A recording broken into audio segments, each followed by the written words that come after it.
Hey guys, कैसे हैं आप सब लोग? So we are doing integration and I'm Vineet Bhardwaj. I have done BTech instrumentation from university of Delhi.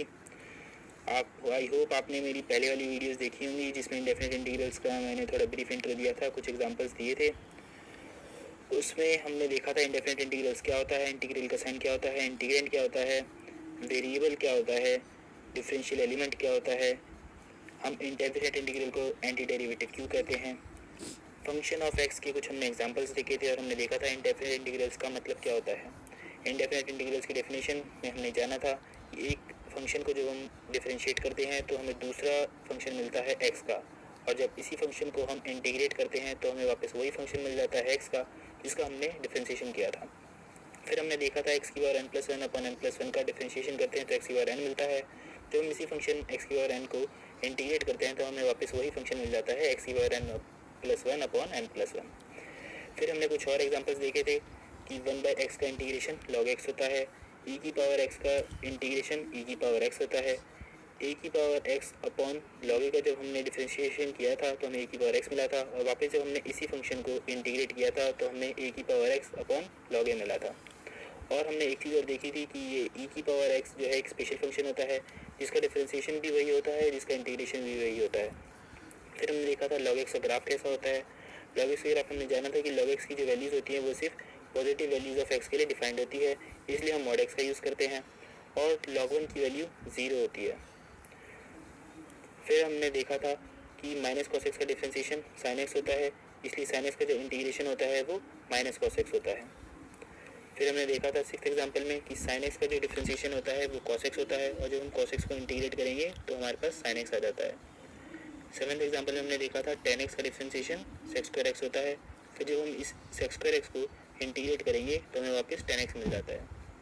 Eighth example में हमने देखा था माइनस कॉट एक्स को जब हम डिफरेंशिएट करते हैं तो हमें कॉस एक्स स्क्वायर एक्स मिलता है, तो हम इस कॉस एक्स स्क्वायर एक्स को जब हम इंटीग्रेट करेंगे तो हमें वापस माइनस कॉट एक्स मिल जाएगा। सेक एक्स का जब हम डिफरेंशिएशन करते हैं तो हमें सेक एक्स टेन एक्स मिलता है, तो जब हम सेक एक्स टेन एक्स का इंटीग्रेशन करेंगे तो हमें सेक एक्स मिल जाएगा। माइनस कोजेक एक्स का जब हम डिफरेंशिएशन करते हैं तो हमें कोजेक एक्स कॉट एक्स मिलता है, तो जब कोजेक एक्स कॉट एक्स को इंटीग्रेट करेंगे तो हमें माइनस कोजेक एक्स मिल जाता है। यहाँ तक हम पहले 2 लेक्चर्स में कवर कर चुके हैं, तो चलिए अब अपनी जर्नी स्टार्ट करते हैं। 11th एग्जाम्पल है log of mod of sine x. मैं आपको पहले ही बता चुका हूँ दोस्तों, log of mod of sine x, mod का साइन क्यों यूज़ किया गया है, क्योंकि लॉग जो फंक्शन होता है वो सिर्फ पॉजिटिव वैल्यूज ऑफ एक्स के लिए डिफाइंड होता है। यहाँ पे एक्स नहीं है, यहाँ पे साइन एक्स है, तो इसका मतलब ये है कि साइन एक्स की सिर्फ पॉजिटिव वैल्यूज ही लेंगे, यहाँ पे कंसिडर करेंगे हम। अब हम इसको log of mod of sine x भी लिख सकते हैं और लॉग ऑफ साइन एक्स भी लिख सकते हैं, इसमें कोई आर्गूमेंट नहीं हो सकती। तो चलिए अब जब हम इसको डिफ्रेंशिएट करते हैं, पहले जब हम इसको डिफ्रेंशिएट करेंगे तो हमें पता चलता है कि इसका आंसर आता है कॉट एक्स। अब ये कैसे आता है ये जान लेते हैं। D by D x of log of sine x, D by D x of log of sine x. हम इसमें देख सकते हैं कि इसमें दो फंक्शंस हैं, एक है लॉगरिथमिक फंक्शन, एक है साइन जो होता है वो हमारा ट्रिग्नोमेट्रिक फंक्शन होता है। तो यहाँ पे हमारे पास दो फंक्शंस इन्वॉल्व हैं। फ्रेंड्स याद रखिएगा, जब कभी भी हमारे पास दो या दो से ज़्यादा फंक्शंस अवेलेबल होते हैं तो हम प्रोडक्ट रूल यूज़ करते हैं। क्या यूज़ करते हैं? Product rule. प्रोडक्ट रूल ये कहता है सबसे पहले जो पूरा फंक्शन है उसको डिफ्रेंशिएट कर दीजिए, फिर उसके अंदर जो फंक्शन है उसको डिफ्रेंशिएट कर दीजिए, और दोनों का ले लीजिए क्या? प्रोडक्ट। तो चलिए देखते हैं log of sine x. Log sine x का जो डिफ्रेंशिएशन होता है वो होता है 1 अपॉन साइन एक्स। ये कैसे होता है ये थोड़ा जान लेते हैं। लॉग एक्स का जो डिफ्रेंशिएशन होता है वो होता है 1 अपॉन एक्स, ये तो आप जानते ही हैं। जब लॉग एक्स का डिफ्रेंशिएशन 1 बाय एक्स होता है तो इस एक्स की जगह यहाँ पे लिखा हुआ है साइन एक्स, इस एक्स की जगह यहाँ पे लिखा हुआ है साइन एक्स। तो लॉग एक्स का जब डिफ्रेंशिएशन 1 बाय एक्स होता है तो लॉग साइन एक्स का डिफ्रेंशिएशन क्या हो जाएगा आप खुद बताइए? 1 अपॉन साइन एक्स, बिल्कुल सही कहा। अब हम इसको तो डिफरेंशिएट कर चुके हैं, बाहर वाले पार्ट को, इस पूरे पार्ट को, लॉग साइन एक्स को। अब हम देख रहे हैं कि इसके अंदर क्या फंक्शन प्रेजेंट है, साइन एक्स। साइन एक्स का डिफरेंशिएशन होता है कॉस एक्स, और प्रोडक्ट रूल ये कहता है कि इस फंक्शन को 1 अपॉन साइन एक्स को और इस फंक्शन को कॉस एक्स को मल्टीप्लाई कर दीजिए, प्रोडक्ट कर दीजिए। तो जब हमने इन दोनों का प्रोडक्ट लिया तो हमारे पास आया cos x upon sine x, जिसको हम कॉट एक्स भी कहते हैं। तो हमने जाना कि लॉग साइन एक्स का जो डिफरेंशिएशन होता है वो कॉट एक्स होता है, और इंडेफिनिट इंटीग्रल्स की डेफिनेशन ये कहती है कि जब हम लॉग साइन एक्स को डिफरेंशिएट करते हैं तो हमें कॉट एक्स मिलता है, तो जब हम इस कॉट एक्स को इंटीग्रेट करेंगे तो हमें वापस लॉग साइन एक्स मिल जाएगा। तो चलिए अब 12th एग्जाम्पल की तरफ चलते हैं।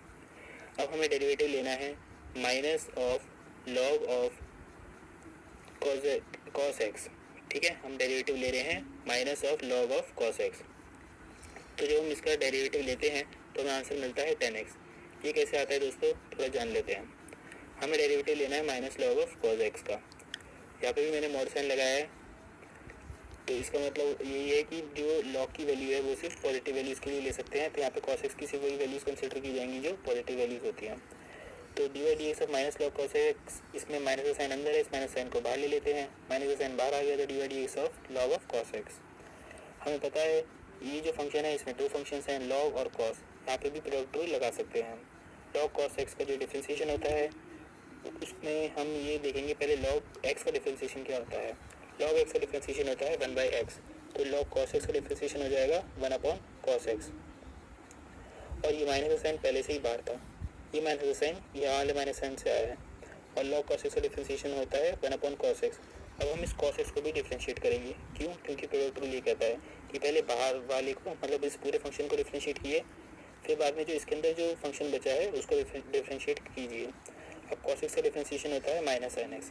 यहाँ पे माइनस का साइन पहले से ही था, यहाँ पे माइनस साइन एक्स का जो माइनस है ये माइनस और ये माइनस प्लस हो जाएगा, और हमारे पास बचा ऊपर न्यूमरेटर में साइन एक्स और डिनोमिनेटर में cos x। तो sine x upon cos x होता है 10x। तो हमने देखा minus log of cos x का जो डिफ्रेंशिएशन होता है वो 10x कैसे आता है। अब इंडेफिनिट इंटीग्रल्स की डेफिनेशन यूज़ करेंगे। तो जब minus log of cos x का हम डिफ्रेंशिएशन करते हैं तो हमें मिलता है 10x। तो जब हम 10x को इंटीग्रेट करेंगे तो हमें वापस क्या मिल जाएगा, माइनस लॉग cos x।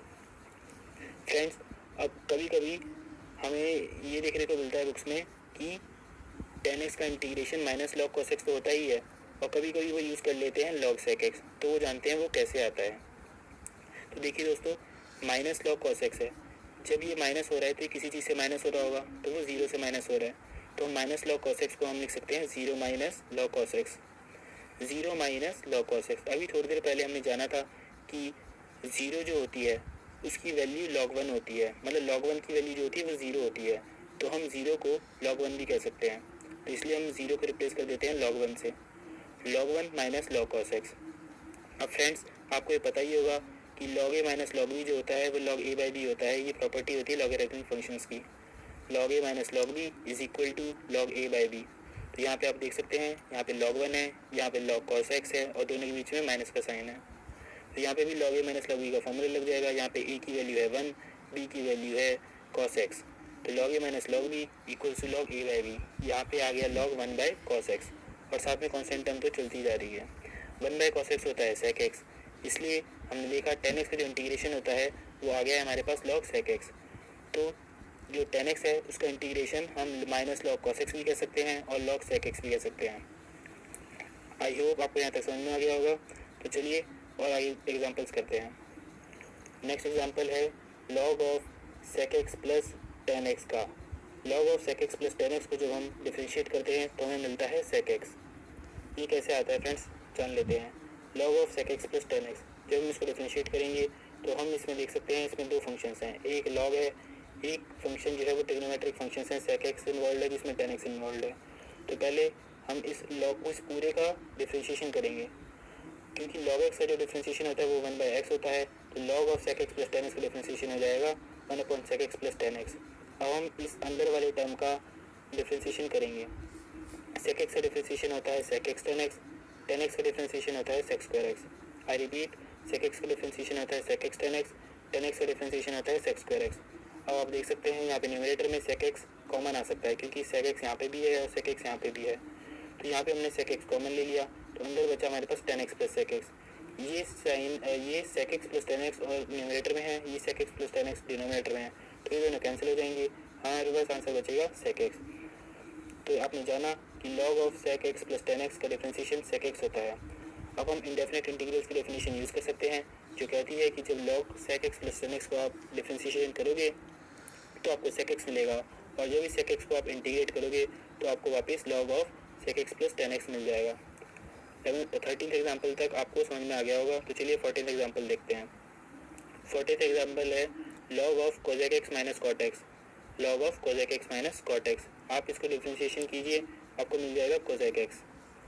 अब ये कैसे आता है पहले ये जान लेते हैं, हाउ। तो log of cosec x minus cot x को जब आप डिफ्रेंशिएशन करना चाहोगे तो आप ये देखोगे कि इसके अंदर दो फंक्शंस हैं, एक लॉग एक ट्रिग्नोमेट्रिक। तो इसके अंदर दो फंक्शंस हैं तो हम यहाँ पे क्या लगाएंगे, प्रोडक्ट रूल, क्योंकि लॉग एक्स का डिफ्रेंशिएशन होता है 1/x, तो log of cosec x minus cot x का डिफ्रेंशिएशन हो जाएगा 1 cosec x minus cot x. अब हम इस अंदर वाले टर्म का भी डिफ्रेंशिएशन करेंगे। कोजेक एक्स का डिफ्रेंशिएशन होता है minus cosec x cot x, और कॉट एक्स का डिफ्रेंशिएशन होता है cosec square x. I repeat, cosec x का डिफ्रेंशिएशन होता है minus cosec x cot x, and cot x का डिफ्रेंशिएशन होता है कोजेक स्क्वायर एक्स। आप देख सकते हैं यहाँ पे न्यूमरेटर में कोजेक एक्स कॉमन आ रहा है, न्यूमरेटर में कोजेक एक्स कॉमन आ रहा है, तो जब आप कॉमन ले लेंगे तो यहाँ पे न्यूमरेटर में बचेगा cosec x minus cot x. आप देख सकते हैं न्यूमरेटर में cosec x minus cot x तो बचा ही है, साथ में डिनोमिनेटर में cosec x minus cot x भी है, तो ये दोनों कैंसिल हो जाएंगे, आपको आंसर मिला कोजेक एक्स। तो हमने जाना log of cosec x minus cot x का जब हम डिफ्रेंशिएशन करते हैं तो हमें आंसर मिलता है कोजेक एक्स। इंडेफिनेट इंटीग्रल की डेफिनेशन ये कहती है कि जब आप log of cosec x minus cot x को जब आप डिफ्रेंशिएट करेंगे तो आपको कोजेक एक्स तो मिलेगा ही, लेकिन जब आप इसको इंटीग्रेट करेंगे तो आपको वापस वही फंक्शन मिल जाएगा जिसको हमने डिफ्रेंशिएशन किया था। तो हमने डिफ्रेंशिएट किया था log of cosec x minus cot x का, तो हमें वो फंक्शन वापस मिल गया। आई होप आपको 14th एग्जाम्पल तक सारा समझ में आ गया होगा। तो चलिए नेक्स्ट एग्जाम्पल्स हम नेक्स्ट लेसन में करेंगे। Thank you.